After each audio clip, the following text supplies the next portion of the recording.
У вобласці праходзіць месячнік «Чалавек з белым кіем». 7-й год запар інваліды па зроку з усёй Брэшчыны прыязджаюць у абласны цэнтр, каб узяць удзел у спаборніцтве «Я самарэабілітаваны». У праграме чытання, валоданне камп'ютарам, сацыяльна-бытавыя арыенціроўкі, як складанае становіцца простым для людзей з абмежаванымі магчымасцямі, ведае Марыя Вячорка. У свеце для сацыялізацыі людзей з абмежаванымі магчымасцямі робяць многае. У маскоўскім метро для зручнасці інвалідаў станцыі пры руху ад цэнтра аб'яўляецца мужчынскім голасам, да цэнтра жаночым. У Брэсце на чыгуначным вакзале ёсць тактыльная плітка, якая дапамагае невідушчым арыентавацца.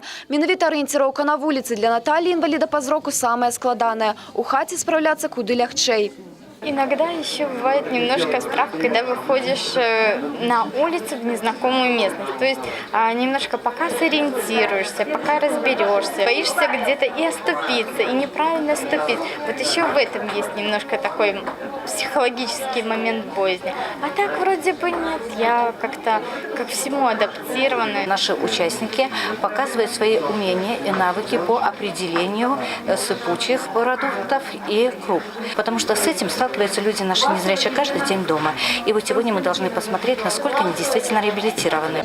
Акрамя вызначэння сыпкіх прадуктаў, удзельнікі конкурсу прышывалі гузікі, чысцілі гародніну. Ядзвіга Леонаўна ў таварыстве інвалідаў па зроку ўжо больш за 20 гадоў. На конкурсы ездзіць часта, 2 разы нават станавілася пераможцам. Але галоўнае для яе знаёмства з цікавымі людзьмі. Надо отдать данные людям, которые занимаются с инвалидами по зрению, с таким недостатком.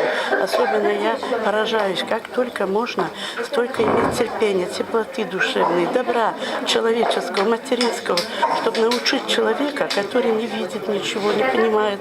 Надо все это сделать на ощупь.